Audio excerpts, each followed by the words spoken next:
네, 지금 보시는 작품은 가수 조영남 씨의 미술 작품입니다. 조영남 씨는 1973년 첫 개인전을 개최한 이후 꾸준히 작품 활동을 해온 대표적인 연예인 화가인데요. 네, 조영남 씨의 그림 가운데는 유독 화투를 소재로 삼은 그림이 많습니다. 과거 YTN에 출연해 그 이유를 말한 적도 있는데 인터뷰 내용 잠시 들어보시도록 하겠습니다. 예. 화가로서도 또 워낙 왕성한 활동 하시잖아요. 근데 소재가 뭐 독특하잖아요. 뭐 화투도 있고 태극기도 있고. 요즘에 어떤 주제로 그림 활동하시나요? 요즘은 그냥 그 화투들을 예. 그 끌고 가는 소가 끌고 가기도 하고 네. 왜 화투를 그리시는 건가요? 특별한 그 관람객의 시선을 끌기 위해서 네. 그런 거예요. 그게 가장 커요. 네. 그 음악하고 달리 미술은 시선을 끌어야 되잖아요. 네. 예. 이거를 얼마쯤 하나요? 궁금해서 여쭤보는 겁니다. 그 굉장히 비싸다고 제가 들었거든요. 저런 것들을 뭐 한 1,000만 원, 2,000만 원 그렇게 되죠. 1,000만 원, 2,000만 원. 중견가는 됐어요 지금. 네, 그런데 조영남 씨의 작품들이 대장 논란에 휩싸였습니다. 한 화가가 과거 7년 동안 한 점에 10만 원을 받고 조영남 씨의 그림을 대신 그려줬다고 제보를 한 건데요. 급기야 검찰이 조영남 씨의 소속사와 갤러리 등을 압수수색했고요. 오늘 YTN은 조영남 씨를 직접 만나서 단독 인터뷰도 가졌습니다. 조영남 씨 YTN과 인터뷰에서 무슨 이야기를 했을까요? 지금 바로 이야기 나눠보도록 하겠습니다. 예, 오늘 거의 하루 종일 인터넷 포털 사이트에서 관련 검색 1위를 차지했던 사람이 바로 가수 조영남 씨입니다. 춘천지검이 가수 조영남 씨의 사무실을 압수수색했다고 하는데, 그러니까 지금 류지연 앵커가 네. 우리 시청자 여러분께 말씀드린 대로 남이 그려줬다는 거 아니에요? 예, 결국은 그렇습니다. 이제 근데 아마 이제 본인은 그걸 부정은 아니지만 부정하는 건 아니에요. 아마 금년 4월경에 이제 춘천지검 속초지청에다가 아마 이 대신 그려줬다는 그 화가가 속초 관할구역에 살고 있는 것 같습니다. 강원도에 산다. 예, 그래서 속초지청에 이제 검찰 이제 수사 의뢰를 했는데 그 내용이 뭐냐면 90%를 그 조영남 씨가 그렸다는 그림의 90%를 본인이 그리고 네. 그걸 송부해 주면 나머지 10%를 그 조영남 씨가 마무리하고 그다음에 사인을 한 다음에 그게 이제 전시되거나 판매된다. 그리고 이제 그 금액은 수천만 원에 달할 수도 있다. 그런데 본인한테 그 주는 수고비는 공임이라고 얘기하더라고요. 조영남 씨는 공임은 10만 원에서 20만 원 정도를 받았다. 그리고 이 시기는 2009년부터 현재까지니까 약 7년간. 물론 본인은 1년 정도는 화가로서의 어떤 자괴감이 들어서 거절한 적도 있었다고 그러니까 빼고요. 그러면 약 6년간 한 300여 점을 내가 대작해서 그려서 보낸 적이 있다. 이렇게 이제 수사 의뢰를 한 겁니다. 그러니까 이제 검찰에서 볼 때는 이거는 저작권 관련된 거에서도 문제가 될 수 있고 혹시 그거를 전시해서 팔았다면 사기죄도 성립될 수 있다. 이런 판단하에 혐의가 확정된 건 아니지만 그 수사 의뢰한 사항을 확인하기 위해서 압수수색 검증영장을 받아가지고 수사에 착수를 하게 된 것입니다. 근데 우리 김대우 기자께서는 그림을 직접 받아보셨죠? 조영남 씨한테. 네. 예? 예. 어디다 걸어두고 계세요? 1994년쯤에 이제 인터뷰를 한 게 인연이 돼가지고 받았는데 예.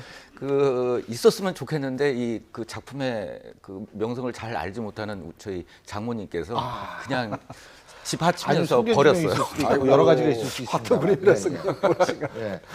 아, 그렇군요. 근데 예. 그 그림이 그때 받으신 그림도 화투 그림이었어요? 그렇죠. 와. 이 화투 그림이었고, 근데 이제 지금 이제 6년간 그렸다 그러잖아요. 예. 근데 이제 1995년 제가 받았던 이 그림과 같은 경우에는 지금하고는 많은 느낌이 틀려요. 그러니까 단순하게 이제 그 오브젝트에 대한 화투라는 오브젝트에 대해서 관심이 있었을 뿐 그 완성도나 아니면 채색이나 이런 부분에 있어서는 조금 부족한 면들이 있었거든요. 조영남 씨 그림들이. 아무래도 아마추어니까 그렇죠. 미술을 공부하신 분이 아니니까 근데 자연스러운 일이죠. 근데 어느 순간부터 이 조영남 씨의 그림들이 굉장히 상당히 퀄리티가 이제 예술성으로도 높아지기 시작을 해지거든요. 예. 그다음에 이제 굉장히 커지고 이런 부분을 봤을 때는 조금 도움을 받거나 도움을 거나 아니면 또 이것을 그 아이디어만 제공했다 이야기를 하고 있지만 상당 부분 의존한 것만은 좀 분명한 사실이지 않을까 싶습니다. 그러니까 이 대작을 그리신 분이 또 미국에서 한 20년 동안 그 화가 예, 활동하신 화가시죠. 분들이에요. 그러니까 굉장히 또 그 나름대로 화단에서는 그 미국에서 쭉 활동하시는 분이기 때문에 아무래도 그림의 수준 자체가 좀 달라졌겠죠. 근데 지금 사실은 좀 안타깝게도 조영남 씨가 바로 그 예술을 하시는 진짜 이분도 진정한 예술인이라고 저는 생각을 하는데 그러니까 자기감도 들고 이런 거 아니겠습니까? 표현이 알바, 예? 어시스턴트, 조수죠. 조수, 이렇게 얘기를 한단 말이에요. 그러니까 사실 저는 이 문제에 있어서의 진위를 떠나서 네. 자기가 그동안 같이 일했던 사람 뭐 어떻게 됐던 간에 그랬던 사람인데 좀 너무 그 비하시키는 발언을 한 것 아닌가라는 안타까움이 좀 들었어요. 그러니까 조수가 상황이 힘들다 보니까 어쩔 수 없이 이렇게 고소도 하고 한 거다 이런 식으로 지금 표현을 좀 하고 있거든요. 그리고 뭐 얼마 주고 이제 본인이 살긴데 삶이 힘들다 보니까 이런 행동을 한 걸로 보이고 이건 내 작품이다. 내가 컨셉을 줬기 때문에 이건 내 거다 얘기하는데 막 검찰에서 압수수색했다라는 거는 어느 정도는 사기죄의 어떤 혐의를 본 걸로 생각이 듭니다. 막 그렇지만 사실 힘든 부분이 있습니다. 사기죄가 속여서 재물을 얻거나 뭐 재산상 이익을 얻는 건데 과연 조영남 씨가 대작을 시킴으로써 예. 이 돈을 벌기 위해서 했는 거냐? 아하. 특히 이제 피해자로 보면 피해자인데 샀던 사람들 고객들을 보죠. 예. 이 사람들이 봤을 때는 나는 조영남 그림만 사겠다. 예. 90%가 만약 딴 사람이 그린 거라 하면 이건 갖다 버리겠다. 이 재산 가치가 없다. 이렇게 만약 논리 기결이 된다 그러면 이 사건은 사기죄가 될 가능성이 높고요. 그게 아니고 뭐 어쨌든 간에 누가 그리든 간에 조영남 사진 그 사인이 있고 뭐 조영남 씨가 마지막 그 컨트롤을 했기 때문에 그렇다면 그 재산 가치가 있다고 봤을 때 예. 사기죄가 안 될 가능성이 있습니다. 자, 그러면은요. 지금 제가 조수냐 어시스턴트냐 왠지 어시스턴트 불어가 나오냐면 이분이 이 조영남 씨가 조수, 알바, 어시스턴트 영어 다 했어요. 그래서 제가 아까 그거 보면서 아이 왜 불어도 얘기하죠 어시스턴트. 근데 제가 과연 대신 그리신 이 화가분, 예술가분이 조수면 오케이고 이게 뭐 다른 문제는 없는가 이런 부분 한번 짚어보기 위해서요. 조영남 씨의 입장 아까 류지연 앵커가 말씀드렸죠. 저희 YTN이 단독으로 직접 조영남 씨를 오늘 만났는데요. 그 입장 지금 한번 직접 들어보시죠. 그 하트 쪽에 내가 부탁해가지고 좀 이거 그려와라. 그렇게 부탁한 건 맞지. 그거예요. 근데 90% 그렸다는 건 노. 한 작품에 90%를 그렸다. 그건 또 맞는 얘기고. 90%를 그린 한 작품, 어떤 작품은 그것도 일리가 있는 얘기고. 그러면 내가 그리기 어려운 걸 숙제 내주니까 그런 뜻이겠지. 그렇지만 전체 작품 노. 그리고 그 친구도 인정했지만 전혀 창의력하고는 그 친구는 관계없고 100% 이거 다 100% 내 작품이고 내 새끼들이고 내가 창작한 거지. 하트도 포함해서 100%. 그건 뭐 어시스턴트 개념으로 흔히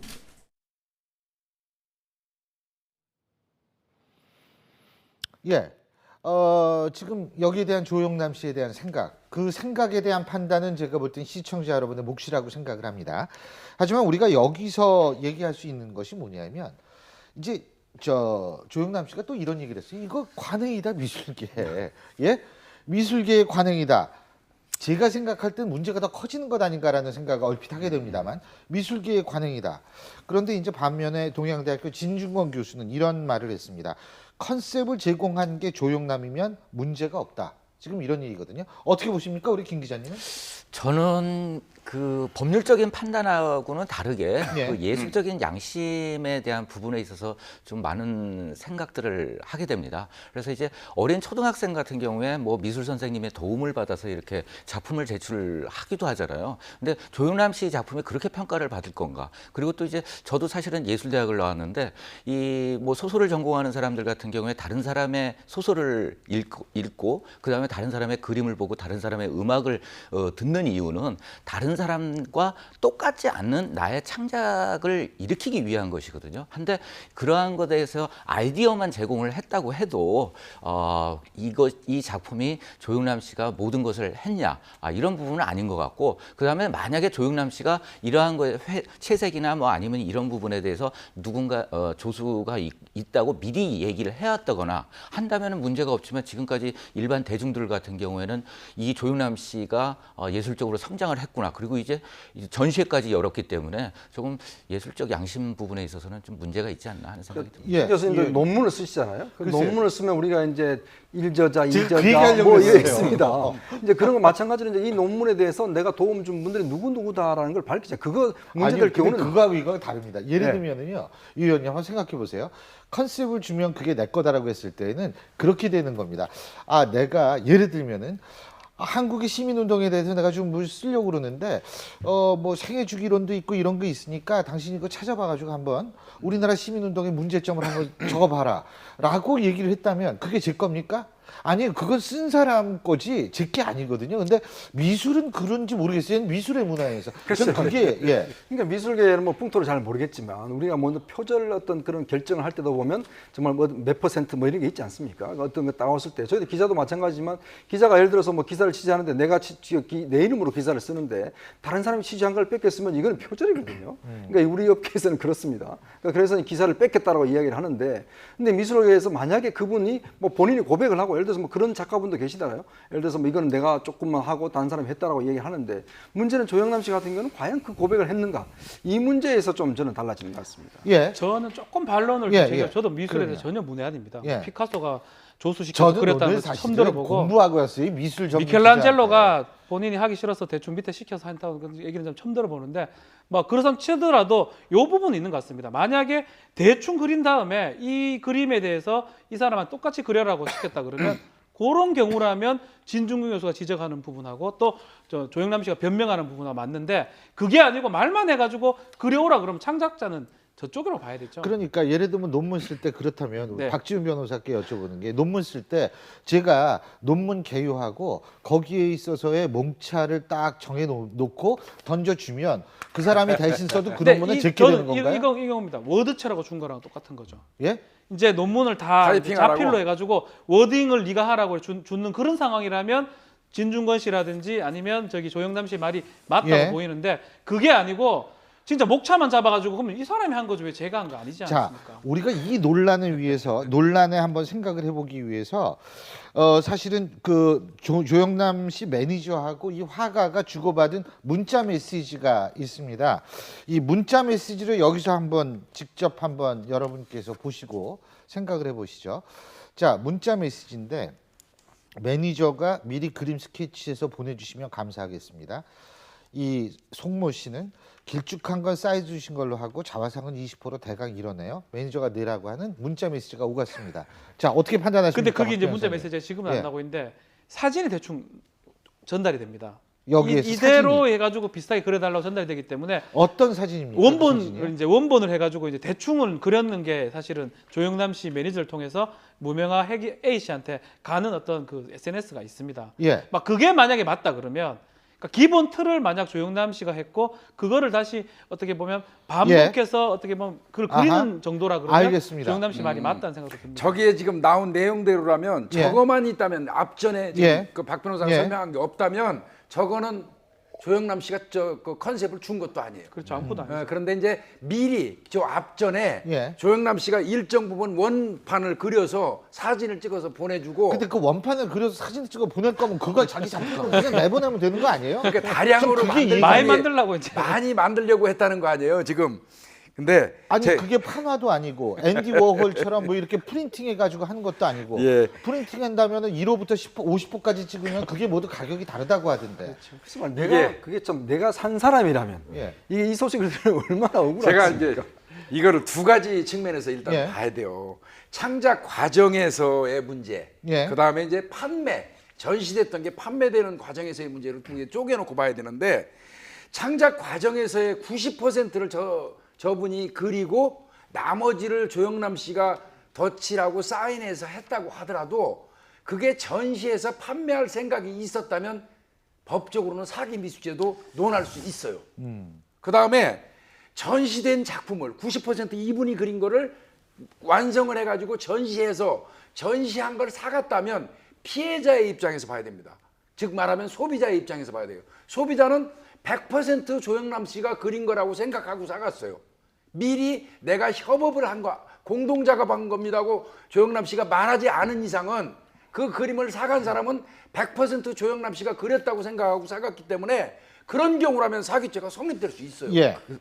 자, 그래서 지금 여러분 앞에 책상에 OX 드는 게 있습니다. 여기에서 지금까지 이런 걸 종합해 봤을 때 그래도 이렇게 그린 거라도 이건 분명히 조영남 씨의 작품이다. 그러면 O를 들어주시고요. 아니다 하면 X를 들어주십시오. 자, 여러분의 앞에 있는 것을 들어주십시오. 들어주세요. 예, 우리 박지훈 변호사께서는 뭐 개인적으로 충분히 전혀 모르고 미술에 대해서 저는 문외한인데 예. 이제 설명을 봤을 때 우리 앤디 워홀이라는 작품도 그 파나 같은 기법으로 그게 이제 여러 개를 파나, 반복 내가 생산을 설명할게. 하는 건데 막 그런 상황이 맞다면 저는 이제 일단은 무죄 추정의 원칙에 기해서 아니 이건 유무죄를 따지자는 얘기가 아니에요. 일단은 이 사람의 작품이냐 아니냐 그걸 따지자는 얘기죠. 그런 상황이 맞다면 본인이 대충 그려놓고 대량 생산하기 위해서 조수를 통해서 아니면 이 무명화가 A씨를 통해서 한 거가 맞다면 그렇다면 본인의 작품이 맞다는 거고 그게 아니고 만약에 저쪽에서 많이 그려온 거라면 저도 똑같이 근데 X로 하고 싶습니다. 아까 저희 YTN하고 인터뷰를 하는 과정에서 90%를 그린 것도 있을 수 있다라고 예, 그랬죠. 그랬죠. 그랬죠. 예. 자, 그건 어떻게 보세요? 저는 그 90%는 이제 말을 조금 막 이렇게 정확하게 안 해서 조금 문제긴 한데 본인이 다 그려가지고 그거 자체를 그려라 했을 때 90%를 말하는 것 같다는 생각이 들어요. 근데 처음부터 만약에 90%는 그려고 왔다 그러면 이건 당연히 X죠. 지금 조영남 씨가 말하는 90%는요. 그게 아니라는 얘기는 뭐냐면 자기 그림 숫자 전체의 90%를 그 사람이 그려준 게 아니라는 거예요. 어떤 아니, 특정한 아까 그림 하나에 90%를 그려주고 10% 내가 만들었다는 그 뜻이 아니고요. 잠깐만요. 그거 하기 전에 우리 저기 한 번만 그 녹취 다시 한번 아까 본 거 예, 잠깐만 볼 수 있을까요? 예. 예. 자, 한번 직접 들어보시죠. 지금 의견이 엇갈려 가지고 저도 예. 그 하트 쪽에 내가 부탁해가지고 좀 이거 저 그려와라. 예. 그렇게 부탁한 건 맞지. 그거예요. 근데 90% 그렸다는 건 노. 한 작품에 90%를 그렸다. 그건 또 맞는 얘기고. 이 부분 됐습니다. 예, 예. 90%. 예. 한 작품에 90%를 그렸다는 거 그것도 맞는 얘기. 이건 어떻게 보세요? 예, 제가 뭐 아니 그냥 따지는 게 아니죠. 제가 편을 들라는 거 아니고 제가 한 가지입니다. 만약에 조영남 씨가 그린 다음에 그 물리적으로 90%를 하가가 그린 네. 거라면 그러니까 찍어서 줘서 똑같이 그려라 그런 거라면 괜찮지만 그게 아니고 조영남 씨는 전혀 컨셉도 없이 처음부터 지금 화투 하나 그려오라 했는데 그 90%를 다 그려왔다면 분명히 이거지만 제가 지금 받아들이는 느낌은 뭐냐면 그러니까 컨셉을 주면은 컨셉이라는 게 뭐냐면 본인이 대충 그려서 사진을 찍어서 이거랑 비슷하게 그려봐라고 얘기한 거라면 아하. 어느 정도는 알겠습니다. 좀 오가 아닌가 예. 저는 생각이 근데 듭니다. 저는 사실은 이제 그 답이 좀 애매해서 이걸 들기는 했는데 정확하게는 조영남 씨만의 작품은 아니다라는 쪽이거든요. 그러니까 저희 이제 뭐 일반 사람들이 생각할 땐 자신 주변에 있는 상황으로 판단을 하잖아요. 네. 기자로서 봤을 때 예. 데스크가 어떤 사안에 대해서 취재하는 아이템을 줬어요. 아하. 그래서 이제 기자가 기사를 썼어요. 하지만 결국 그 기사는 취재하고 쓴 기자 바이라인으로 나가는 거거든요. 그러니까 지금 종남 씨가 주장하는 건 그 기사는 데스크의 것이다 이렇게 말씀하시는데 조금 저는 아니라는 생각이 듭니다. 극단적으로 이야기하면 저 같은 아주 미술을 전혀 모르는 사람이 예, 전 뭐 모르죠, 별빛이 저도. 내리는 밤하늘에 뭐 이런 것을 좀 한번 그려오세요. 그리고 대충 이제 그려옵니다. 90%를. 거기서 제가 해서 사인을 합니다. 그럼 그게 제 그림인가요? 그건 아니지 않습니까? 그러니까 이제 그런 상으로 생각해 보면 사실은 이 창작이라는 거는 정말 본인의 어떤 머릿속에서 나와서 그것도 구현하는 것이죠. 거기서 조금의 어떤 도움을 받을 수는 있겠지만 예. 그러나 지금 상황은 좀 다른 것 같아요. 주장 예. 자체는. 그러니까 거의 어떤 이분이 뭔가 컨셉을 잡아서 그림고 거기에 좀 본인의 어떤 좀 가필한 이런 것이라면 알겠습니다. 이건 아닌 것이죠. 약간의 오해가 좀 있어요. 예. 이게 팝아트, 앤디 워홀 거 팝아트 같은 경우는 앤디 워홀은 사인도 안 합니다. 그건 여러 개 찍어낸다는 게 전제가 돼 있어요. 예. 일반 예. 독자들 다 알아요. 그건 찍어낸다는 거. 예. 또 판화도 그렇습니다. 판화도 그렇죠. 찍어낸 순서에 예. 따라서 값이 달라요. 예. 그거는 일반화돼 있는 예. 거예요. 그렇지만 이건 회화입니다. 예. 회화는요, 붓질, 유명한 화가의 붓질 한 번, 그 다음에 색깔 조합 한 번에 의해서 상황이 바뀔 수 있는 거거든요. 예. 그래서 이거는 더더군다나 그 조영남 씨 작품이라고 하기는 좀 어렵죠. 알겠습니다. 자, 어쨌든 그건 여러분이 또 다른 생각을 가실 수 있으십니다. 그리고 조영남 씨의 생각, 과연 만일 자기 그림에 샀던 분들에 대해서 어떤 생각을 갖고 있는지 저희가 역시 또 녹취가 있는데요. 직접 한번 들어보시죠. 만일 행여 내 그림 사가준 분 중에서 불쾌하시다면 그건 난 거기에 응분해 저거 반대급부로 처리해드릴 용의가 있고 앞으로는 조수 아르바이트생 이걸 또 안 쓸 것 같아. 내가 이렇게 질려서 지금 이 계기로 그러면 뭐 진짜 좋은 그림 나오겠지. 이런 그림처럼 최근에 그린 것처럼 내 생각엔 나한테 굉장히 도움이 된다고 생각해요. 이번 일에 뭐 더 이상 흔들리지 않고 계속 작품 활동 계속 하실 건가요? 그러면? 그렇겠죠? 이렇게 유명해졌는데 이 기회를 놓칠 수는 없는 거 아니에요? 이런 기회가 어디서 일반 화가들한테 나 너무 미안한데. 자, 김 기자님. 네. 지금 조영남 씨는 어쨌든 이게 관행이라는 입장인 네. 것 같아요. 그런 얘기 들어보신 적 있습니까? 실제적으로 이제 조각이나 아니면 예. 청동상을 제작할 때 이제 설치 미술 같은 설치 미술 것들? 같은 경우에 충분히 그걸 다 할 수가 없잖아요. 하기 때문에 하지만 이번 이 회화와 관련돼서는 뭐 아이디어를 제공하고 뭐 이렇게 해서 조금씩은 뭐 있을 수 있겠지만 이것을 뭐 공식적인 관행이다 이렇게는 표현할 수 없지 않을까 싶습니다. 예. 자, 제가요. 어쨌든 이 부분에 있어서는 저희가 앞으로 계속 다룰 기회가 있을 거라는 생각이 듭니다. 그런데 제가 여기서 꼭 말씀드리고 싶은 것은 아까 김복준 박사님도 말씀을 하셨습니다만 분명히 이것이 관행이었다. 그렇다면은 일반 사람들은 이걸 몰랐잖아요, 관행을. 그렇죠. 그리고 그게 관행이었다면 이제 좀 하시는 분들이나 미술 하시는 분들이 우리 그런다라고 떳떳이 왜 얘기를 못했는지도 좀 굉장히 궁금합니다. 문제가 터진 다음에 얘기를 할 것이 아니라 먼저 관행이라면 얘기를 했어야죠. 좀 그런 부분에 대한 어떤 최소한의 예의는 있어야 되지 않을까라는 생각이 들게 되는 부분입니다.